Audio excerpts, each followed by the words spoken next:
Hello friends, good afternoon to all of you. You are watching commerce winner with Gaurav Verma. अगर आप अच्छा कुछ देख रहे हैं तो वो कॉमर्स विनर देख रहे हैं। बेटा, इस वीडियो में मैं आपके लिए एक नया चैप्टर लेके आया हूँ जिसका नाम है क्या, बिजनेस इन्वायरमेंट। क्या बेटा, बिजनेस इन्वायरमेंट। ठीक है, आज हम इस चैप्टर की स्टार्टिंग करने वाले हैं। ठीक है, मैं उम्मीद रखता हूँ कि आपने जो लास्ट वीडियो है वो देखी होगी। बेटा, थ्योरेटिकल्स करना किस तरीके से है मैं बता दूं आपको जो जितनी भी बातें मैं पढ़ा रहा हूं बस ये रिवाइज करनी है, क्योंकि अगर आपको ये पॉइंट ही याद नहीं होंगे, ये कंसेप्ट याद नहीं होंगे, इनका इम्प्लीमेंटेशन कैसे ये होना है ये याद नहीं होगा तो आप केस स्टडी सॉल्व नहीं कर सकते। बीएसटी में केस स्टडी आती है, आई नो, मैं सैंपल पेपर भी कराऊंगा, आपको सोल्व कराऊंगा, लेकिन सबसे पहले इंपॉर्टेंट बातें ये तो हो कि कम से कम आप स्टडी करें। ठीक है, तो आज हम कर लेते हैं जरा। सबसे पहले पढ़ने वाले हैं आज हम चैप्टर नंबर 3। कौन सा बेटा? Chapter number 3, that is business environment. क्या बेटा ये? That is business environment.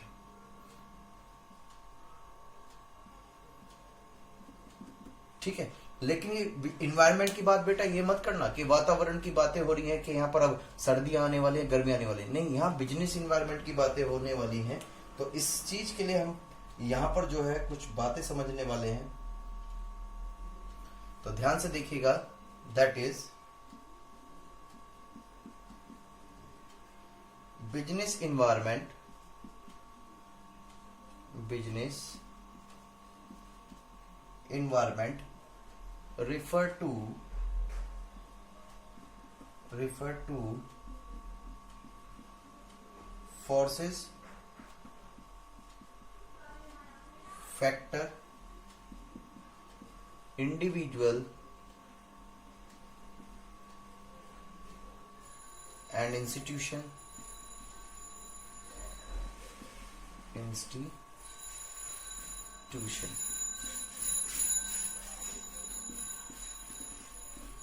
which are outside the control of business enterprises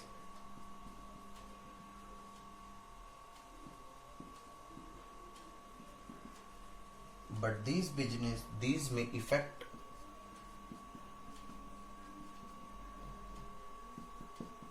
its performance।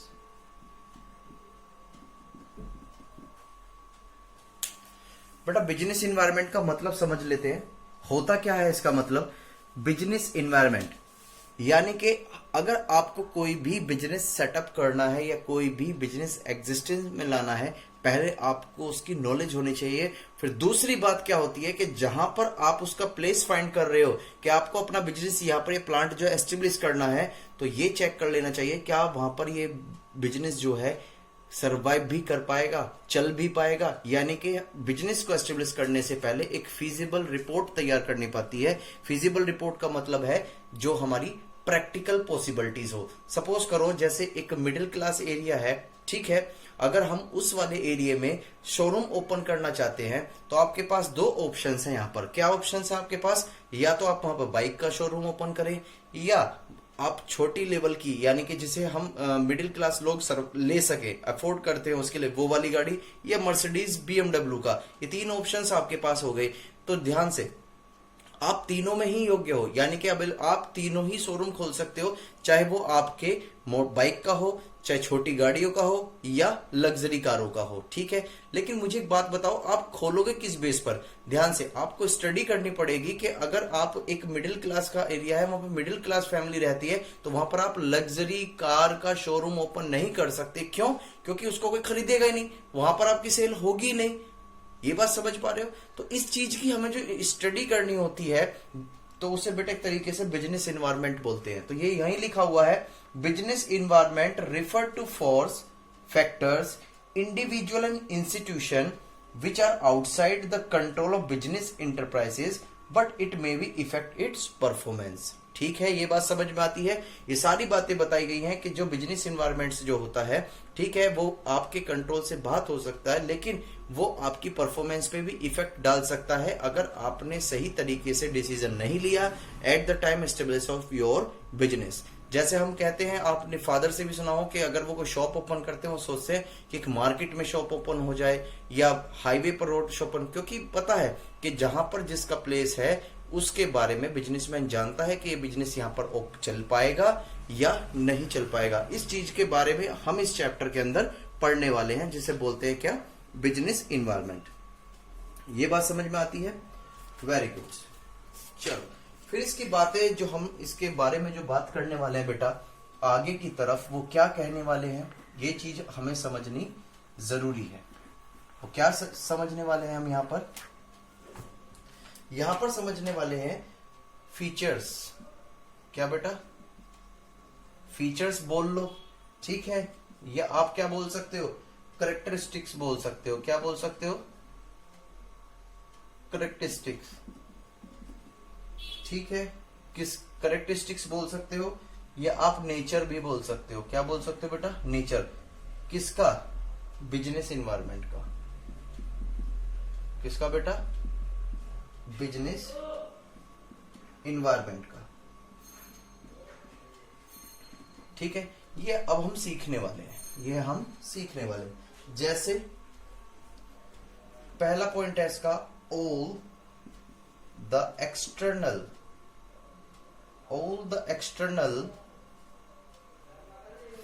Forces. दूसरा पॉइंट है बेटा इसका, स्पेसिफिक एंड जनरल फोर्स।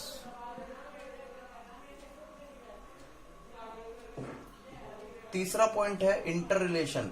क्या है बेटा? Inter relation. फिर है आपका अनसर्टेनिटी। ये क्या है? ये सारी बातें जो हम पढ़ रहे हैं इसके बारे में समझना जरूरी है। That is dynamic. क्या बेटा? ये डायना की साबुन नहीं है। कभी सोचने लगो कि डायना की साबुन है, नहीं बेटा, ये डायनामिक है। और फिर होता है यहां पर, अगर मैं लिखूं, कॉम्प्लेक्स। क्या बेटा? कॉम्प्लेक्स माने होता है कठिन, ठीक है। तो ये बातें जो है हमारी, या तो अगर क्वेश्चन आपसे पूछता है तो बेटा ये रीड आपको करना पड़ेगा, मैं समझा सकता हूं, ठीक है। आपको अपनी लैंग्वेज में लिखना पड़ेगा, बट याद रखना जो ये हेडिंग है और जो आप इसके अंदर अपनी लैंग्वेज लिखोगे वो मैच करनी चाहिए, तभी एग्जामिनर इंप्रेस भी रहेगा और वो आपको मार्क्स दे पाएगा, ठीक है। छोड़ना कुछ भी नहीं है, सब कुछ करना है, स्टडी करनी है और एग्जाम में जो भी कुछ आए उसको राइट डाउन करना ही करना है। तो या तो आपसे अगर क्वेश्चन पूछता है कि फीचर्स बताइएगा, करेक्टरिस्टिक्स बताइएगा या नेचर बताइएगा, किसका? बिजनेस इन्वायरमेंट का, तो आपको ये पॉइंट लिखकर उसको एक्सप्लेन करना है। सर अगर केस स्टडी आ गई तो बेटा वो जब केस स्टडी आएगी ये इससे ही बन के आएगी, पॉइंट्स यही यूज किए जाएंगे, बस उसकी लैंग्वेज देने का तरीका एक अलग तरीके से हो जाएगा। जैसे मैं एग्जाम्पल के पॉइंट ऑफ व्यू से आपसे समझाऊं, अगर मैं पूछता हूं कि सपोज करो कि कंज्यूमर प्रोटेक्शन एक्ट के अकॉर्डिंग जो है क्या क्या राइट्स होते हैं कंज्यूमर के पास, वो लिखेगा। This is the direct question, ठीक है। लेकिन अगर केस स्टडी में वो क्वेश्चन आता है तो वो कैसे पूछता है कि एक मिस्टर एक्स हैं, ठीक है, जो आइसक्रीम परचेस करने के लिए गए और हुआ क्या, उन्हें जो आइसक्रीम जो थी एमआरपी से महंगी मिली, तो बताइएगा उनका कौन से राइट्स पर इफेक्ट पड़ता है या उनके पास कौन कौन से राइट्स हैं। देखो बात वही है, पर बेटा यहां पर जो है क्वेश्चंस को केस बना के दे दिया, इस वजह से वो केस स्टडी बन गया, और वहां क्वेश्चन आपको डायरेक्ट दिया है तो इस वजह से वो क्वेश्चन डायरेक्ट हो गया। लेकिन फिर से मैं वही कह रहा हूं, जब तक आपको ये पॉइंट्स याद नहीं होंगे तब तक आप केस स्टडी में भी कुछ भी नहीं कर पाओगे, ठीक है। तो पहला पॉइंट है ऑल द एक्सटर्नल फोर्सेस। यहां पर लिखा हुआ है ऑल द एक्सटर्नल फोर्सेस, यानी कि बिजनेस, अगर हम बात करें बिजनेस इन्वायरमेंट्स का मतलब है कि इसमें जो इंटरनल बातें होती हैं, यानी कि जो इंटरनल फोर्सेस होते हैं वो तो है ही है, साथ में एक्सटर्नल फोर्सेस भी आते हैं। एक्सटर्नल फोर्सेस का मतलब क्या?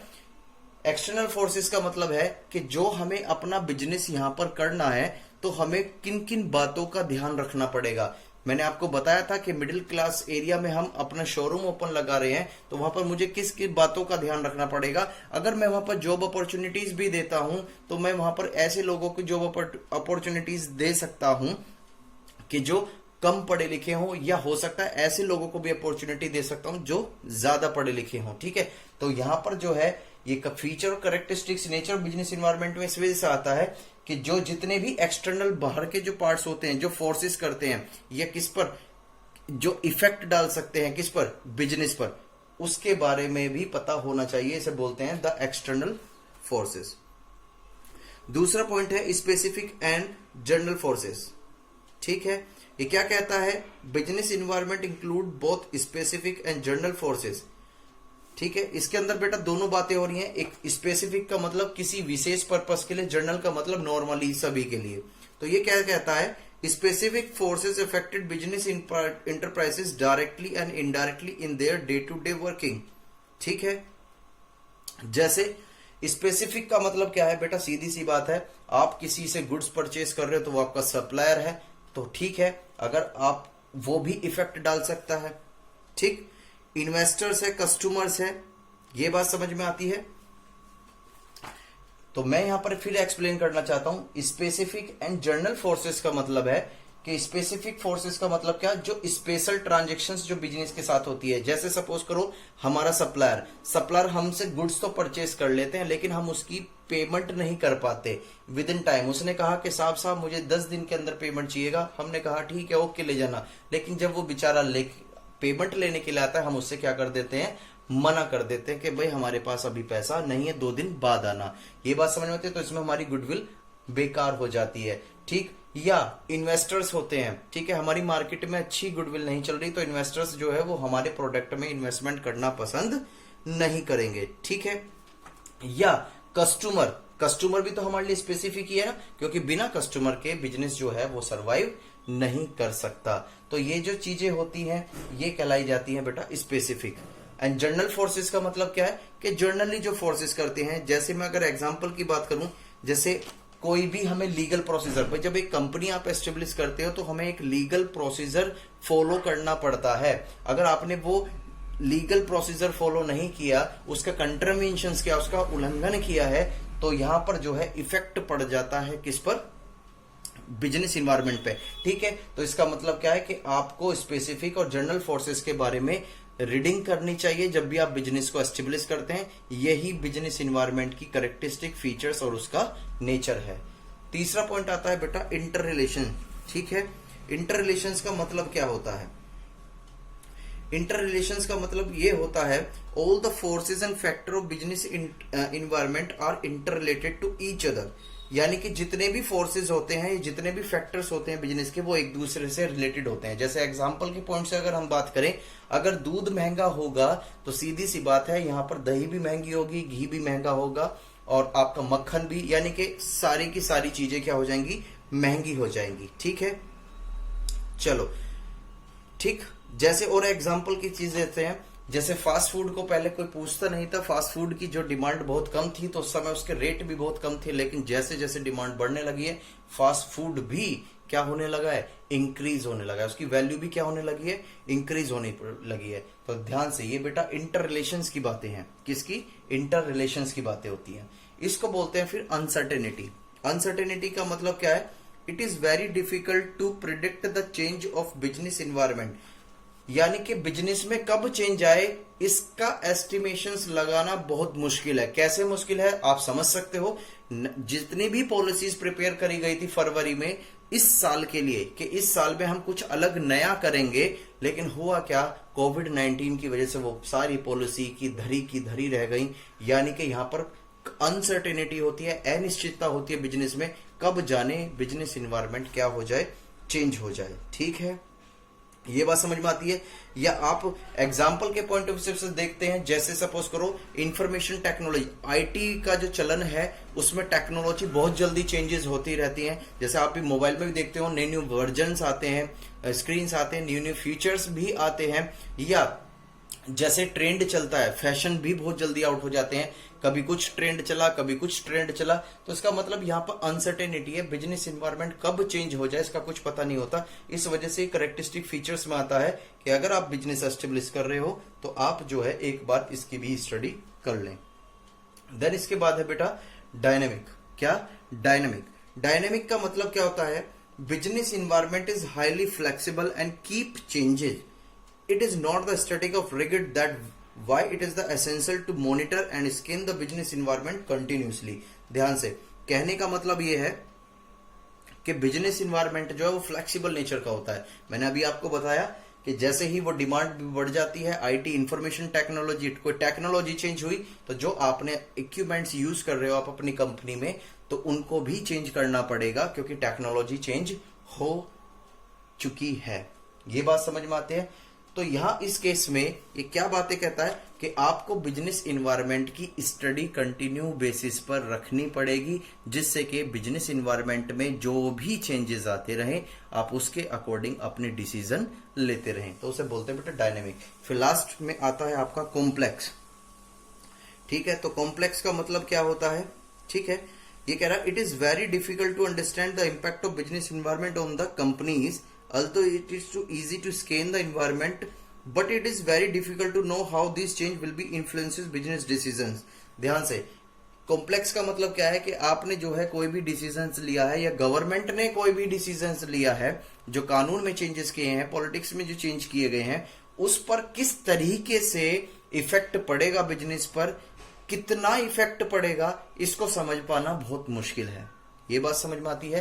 जैसे अभी आप प्रेजेंटली में देख रहे हैं कि किसान से रिलेटेड जो है बहुत ज्यादा प्रॉब्लम्स आ रही है, कोई बिल पास कर रहे हैं तो उसके बारे में भी यहाँ पर लोग बाग स्टडी कर रहे हैं कि अगर ये बिल पास हो जाता है तो क्या इफेक्ट पड़ने वाला है किसान के लिए। ठीक है, तो ऐसे ही क्या होता है, ये बिजनेस इन्वायरमेंट के लिए बहुत कॉम्प्लेक्स है। क्यों? क्योंकि जो आपने डिसीजन लिया है वो इफेक्ट किस तरीके से बिजनेस पर डालेगा और कितना इफेक्ट डालेगा और कितना इफेक्ट कंटिन्यू रहेगा, ये समझ पाना बहुत मुश्किल है। इस वजह से ये एक फीचर्स में आता है, ये करेक्टरिस्टिक्स में, नेचर कह लीजिएगा किसका, कॉम्प्लेक्स। क्लियर होती हैं बातें? चलो, वेरी गुड। इसमें बेटा हम छोटे छोटे पॉइंट्स जो है वो ऐसे ही कवर करते रहेंगे। ठीक है, इसमें जो है हमें बात आती है, बहुत सारे बच्चे जो है बेटा बिजनेस स्टडी में, मैं फिर आपको यही बताना चाहूंगा कि बिजनेस स्टडी में आप कंटिन्यू स्टडी करते रहें, थ्योरी स्टडी करें। क्योंकि बात होती है अगर आप एक शब्द को 10 बार जुबान पर बोल लेते हैं तो वो वर्ड जो है वो बेटा अपना हो जाता है। क्या हो जाता है? वो अपना हो जाता है। ठीक है, तो इस केस में आपको जो है मैं आपसे रिक्वेस्ट करूंगा कि आप जो स्टडी करें इसे कंटिन्यू बेसिस पर करें। ठीक है, पहले पार्ट बी को स्ट्रॉन्ग करें क्योंकि वो अपने आप में सेपरेटली 30 मार्क्स का आ जाता है। बचे कितने? इसके बाद 50 बचे। 50 में से कुछ पार्ट, बहुत सारा लमसम पार्ट जो है प्रिंसिपल ऑफ मैनेजमेंट ले जाता है, वो मैं थोड़ा बाद में कराऊंगा क्योंकि इसमें बहुत आपको फाइनल रूल्स वगैरह याद करने पड़ेंगे। ठीक है, वो बहुत अच्छी बातें हैं, उसमें क्या रूल्स हैं, रेगुलेशन है, वो सारी चीजें जिसे हमें जल्दी याद रहे। ठीक है, उसके बाद जितने भी चैप्टर्स बचते हैं प्लीज उनसे ये रिक्वेस्ट है कि आप उसे कंटिन्यू स्टडी करते रहें, और जो भी आप स्टडी कर रहे हैं तो एक सैंपल पेपर लें और उसकी अभी से प्रिपरेशन स्टार्ट कर लें। केस स्टडी कोई हवा नहीं है, केस स्टडी जो सोल्व होंगी इन्हीं पॉइंट से की जाएगी। ठीक है, लेकिन प्रॉमिस ये होना चाहिए कि ये पॉइंट्स आपको आने चाहिए। अगर जैसे क्वेश्चंस पूछता है आपका, यहीं पर एक क्वेश्चंस दे दिया जाता है, जैसे इसके रिगार्डिंग कोई क्वेश्चंस बना दिया जाता है, अनसर्टेनिटी।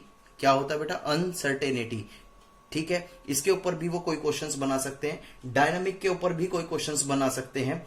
ठीक है, जैसे उन्होंने एक कोविड-19 को लेकर एक, जैसे एबीसी लिमिटेड है, ठीक है, उन्होंने एक पॉलिसीज बनाई है कि वो अपनी जो सेल है वो इंक्रीज करना चाहते हैं 2020 में।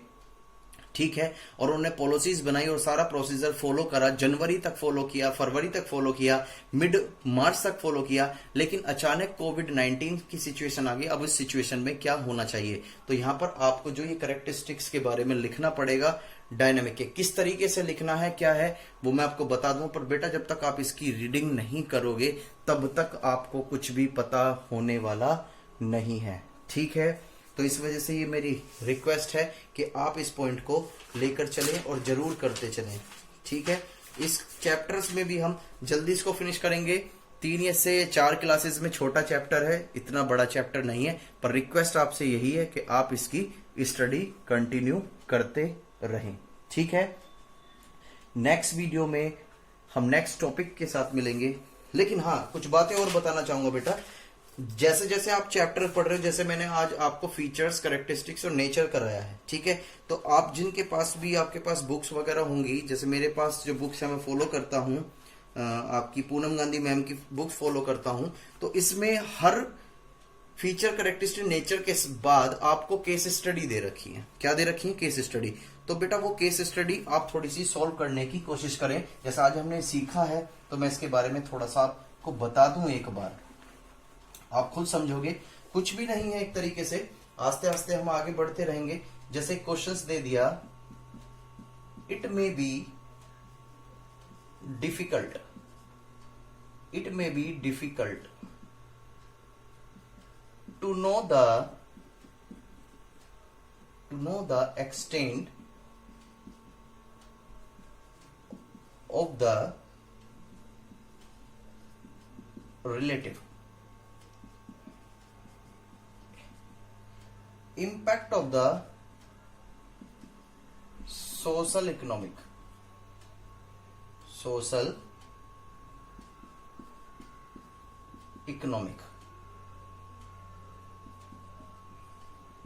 Political,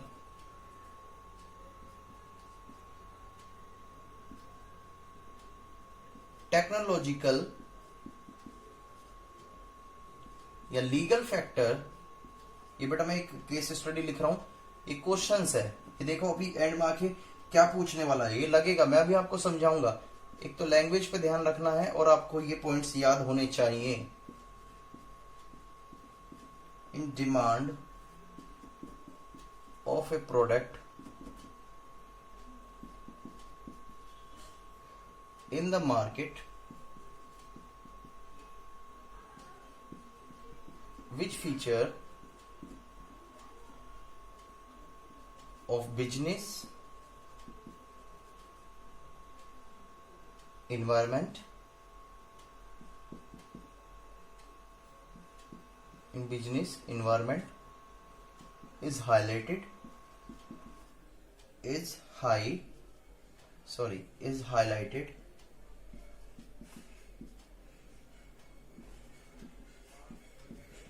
highlighted by this point,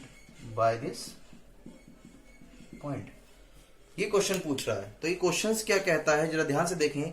it may be difficult to know, हाँ ये डिफिकल्ट हो सकता है ये जानना कि extent of relative impact on the social, economic, political, technology या लीगल फैक्टर्स।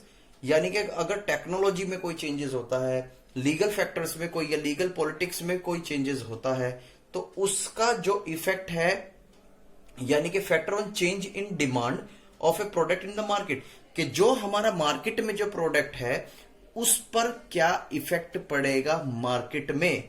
विच फीचर्स, ध्यान से, which features of business environment is highlighted by this point, कौन से फीचर्स को हाईलाइटेड किया गया है इस पॉइंट के द्वारा। तो बेटा अभी मैंने आपको कॉम्प्लेक्स में समझाया था, वो क्या समझाया था कि जब भी कोई पॉलिटिक्स होती है या कोई लीगल या टेक्नोलॉजी में चेंज होता है तो वहां पहचानना बहुत मुश्किल हो जाता है कि उस चेंजेस का हमारे प्रोडक्ट पर, मार्केट में क्या इफेक्ट पड़ेगा। तो यहां पर आपको जो फीचर्स है या कैरेक्टरिस्टिक्स है, ठीक है, या नेचर है, वो कौन सा लिखना पड़ेगा? कॉम्प्लेक्स का। यही बेटा क्या बन गई? केस स्टडी बन गई। देखो लैंग्वेज वही है, क्वेश्चन पूछ रहा है, लेकिन जब तक आपको कॉम्प्लेक्स के बारे में नहीं पता होगा तो आप उसका आंसर राइट डाउन नहीं कर सकते, ठीक है। ये मेरी रिक्वेस्ट है, प्लीज इसको रीड करें, जरूर रीड करें। हम नेक्स्ट क्लास में न्यू टॉपिक के साथ बातें करेंगे और मैं चाहता हूं कि अब आपको केस स्टडी भी सॉल्व करानी स्टार्ट करूं, क्योंकि सितंबर खत्म होने वाला है, अक्टूबर स्टार्ट होने वाला है, ठीक है। तब तक के लिए bye bye and thank you. मिलते हैं न्यू वीडियो के साथ नेक्स्ट क्लास में।